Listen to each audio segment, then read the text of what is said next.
अपनी महिला तो इन्होंने एक दिन भी नहीं सोचा अपनी महिला के बारे में, तो लेकिन भारत की महिला के बारे में दोस्तों नमस्कार, मैं उमेश गौतम, समग्र प्रदेश समाचार से। वर्तमान समय में राजनीति के दौर में नारी बंधन अधिनियम की चर्चा हो रही है। यहाँ तक कि देश के प्रधानमंत्री ने देश को संदेश के नाम नारी बंधन अधिनियम की बात कही। पर इन सब के पहले हम आपको कुछ बात करना चाहते हैं। बात इसलिए करना चाहते हैं कि किसी चीज़ को समझने के लिए उसके भविष्य के गर्त में भी कुछ चीज़ें कुरेदनी पड़ती हैं। हम आपको बता दें कि भारत में बहुत दिनों तक मुगलों का शासन था। ये आप भी जानते हैं, हम जानते हैं, पूरी दुनिया जानती है। उन मुगलों के शासन काल की कुछ कहानियां हम आपको बता रहे हैं। मुगलों के शासन काल में जो ओरिजिनल मुसलमान थे, उन्होंने हिंदुओं के ऊपर अत्याचार तो किया, पर अतिशयोक्ति नहीं की। इतना अत्याचार नहीं किया कि वो प्रताड़ना की श्रेणी में आ सके। पर इसके बाद का जो दौर चला, वो मुस्लिम जो कन्वर्टेड मुस्लिम थे, कन्वर्टेड मुस्लिम का मतलब हिंदू से मुसलमान बने थे, लेकिन जो हिंदू माता से जन्म लिए और बाप मुस्लिम था, या यूं कहें कि जो हमारे हिंदू धर्म में वर्ण संकरी कहलाता है, उस तरह का जो मुस्लिम था, उसने हिंदुओं पर अत्याचार करने की सारी सीमाएं तोड़ दी। उसका कारण ये नहीं था कि वो हिंदुओं के ऊपर अत्याचार करना चाहता था, उसका कारण ये था कि ये मुसलमानों में ये साबित करना चाहता था कि मैं हिंदू विरोधी हूं। अगर आपको बात समझ में आ गई है तो हम अगली बात करते हैं। वर्तमान में नारी बंधन अधिनियम की बात करते हैं, जिसमें हमारे देश के प्रधानमंत्री ने टीवी में लाइव आकर कहा कि इस नारियों का, देश की महिलाओं का, बाकी लोगों पर, विपक्ष पर को पाप लगेगा। हम इस बात को लेके चल रहे हैं। बिल्कुल सत्य कहा देश के प्रधानमंत्री ने कि अगर नारियों का अपमान किया जाता है तो पाप सुनिश्चित लगता है। तो अब हम बात ये कहना चाहते हैं कि अगर नारी बंधन अधिनियम ने विपक्ष ने स्वीकार नहीं किया तो रैली प्रदर्शन करके उन्हें पाप साबित किया जा सकता है। पर यशोदाबेन क्या नारी नहीं है, अर्धनारीश्वर हैं, तो मोदी जी को पाप नहीं लगेगा?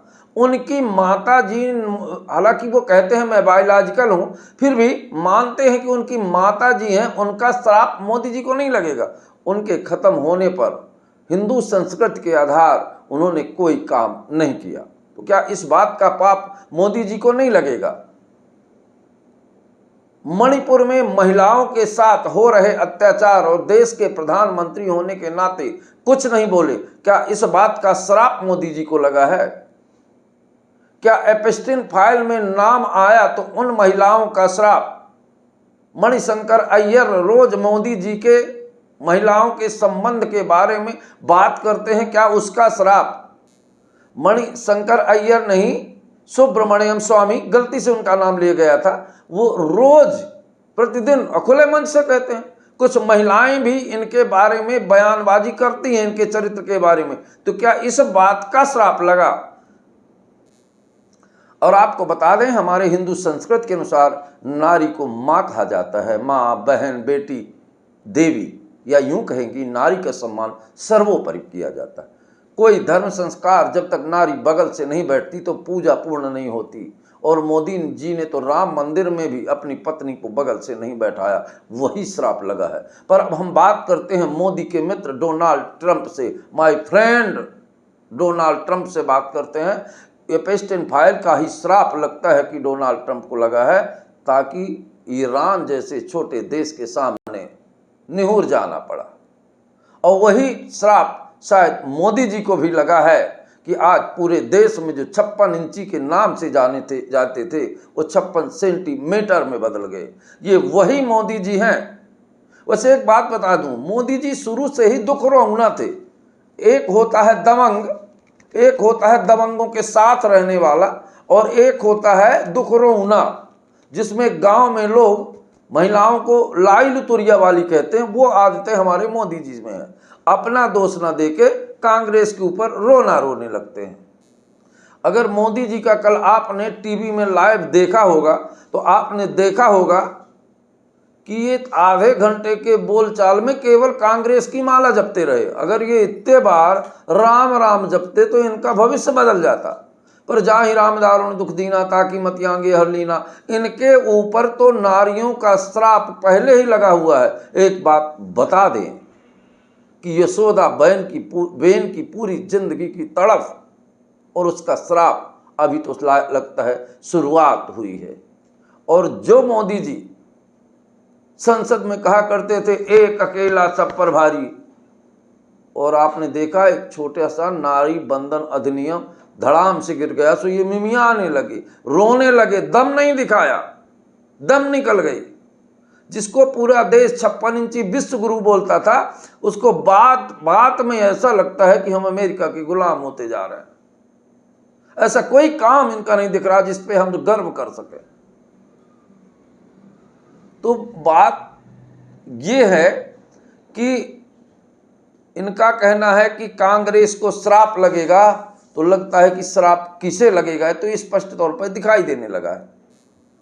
अब एक बात और आपको बता दें, मंशा मोदी जी की मंशा स्वयं नहीं थी कि महिला बंधन अधिनियम पारित हो।